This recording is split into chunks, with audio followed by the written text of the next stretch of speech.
প্রতি বছর আইসিসির আইন প্রণেতা সংস্থা এমসিসি কিছু আইন সংশোধন এবং নতুন কিছু আইন প্রণয়ন করে। তারই ধারাবাহিকতায় 2026 সালের শুরুতে এমসিসি তাদের ওয়েবসাইটে প্রকাশিত এক বিজ্ঞপ্তিতে জানিয়েছে, ক্রিকেট আইনের সর্বশেষ সংস্করণে 42টি আইনের একাধিক ধারার সংশোধনী। এসব সংশোধিত আইন 2026 সালের 1 অক্টোবর থেকে কার্যকর হবে। চলুন দেখে নেই সেসব সংশোধিত নতুন নিয়ম। ল্যামিনেটেড ব্যাটের অনুমতি। এমসিসির আইনের সবচেয়ে আলোচিত পরিবর্তনগুলোর একটি হলো ল্যামিনেটেড ব্যাট বা টাইপ ডি ব্যাট ব্যবহারের অনুমতি। এতদিন এই ধরনের ব্যাট শুধু জুনিয়র ক্রিকেটে ব্যবহারের সুযোগ ছিল। নতুন নিয়মে এখন থেকে বড়দের অপেশাদার বা রিক্রিয়েশনাল ক্রিকেটেও ল্যামিনেটেড ব্যাট ব্যবহার করা যাবে। এমসিসির ভাষ্য, এই পরিবর্তনের অন্যতম প্রধান উদ্দেশ্য হলো অপেশাদার ক্রিকেটারদের জন্য খেলাটিকে আরও সাশ্রয়ী ও সহজলভ্য করা। দিনের শেষ ওভার। 5 দিনের টেস্ট ম্যাচে দিনের শেষ ওভারে উইকেট পড়লে সেদিনের খেলা শেষ করা যেত।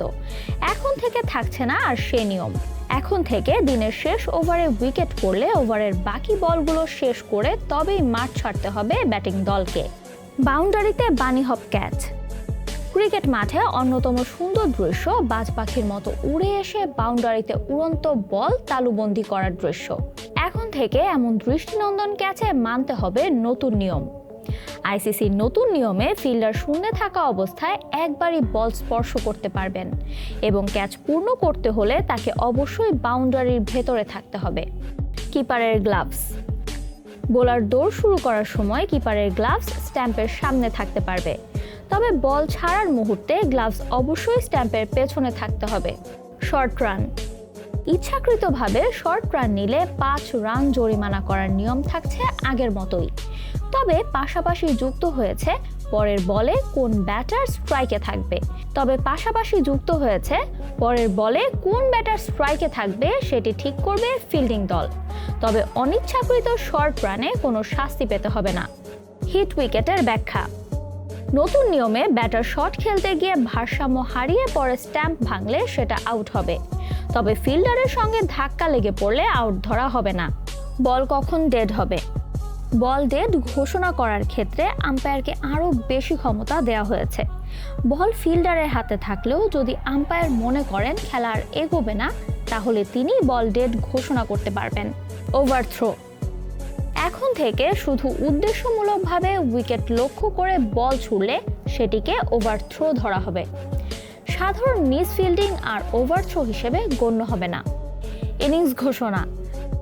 চাইলে এখন থেকে ম্যাচের শেষ ইনিংসে অধিনায়ক আর ইনিংস ঘোষণা করতে পারবেন না। লিঙ্গ নিরপেক্ষ ভাষা। মেন্স এবং উইমেন্স ক্রিকেটে উভয় দলের ব্যাটারকে ব্যাটসম্যান বলে ডাকা হতো। এখন থেকে আর থাকবে না এমন বৈষম্য। ক্রিকেট আইনে এখন থেকে লিঙ্গ নিরপেক্ষ শব্দ ব্যবহার করা হবে, যেমন ব্যাটসম্যানের পরিবর্তে সর্বত্র ব্যাটার শব্দ ব্যবহৃত হবে। 1787 সালে প্রতিষ্ঠিত এমসিসি শুরু থেকেই ক্রিকেটের আইন প্রণেতা ও অভিভাবকের ভূমিকা পালন করে আসছে। সংস্থাটি জানিয়েছে, এবারের পরিবর্তনগুলো আধুনিক ক্রিকেটের বাস্তবতা, পরিবেশ বান্ধব চিন্তা এবং টেকসই ব্যবস্থার কথা মাথায় রেখেই করা হয়েছে। ক্রিকেট বদলাচ্ছে, আর সেই বদলের সাথে তাল মিলিয়ে বদলাচ্ছে নিয়মও। Samantha, beyond border sports. আরও আপডেট পেতে সাবস্ক্রাইব করুন আমাদের ইউটিউব চ্যানেল এবং ক্লিক করুন বেল আইকন। ফলো করুন টিকটক ও ফেসবুক পেজে।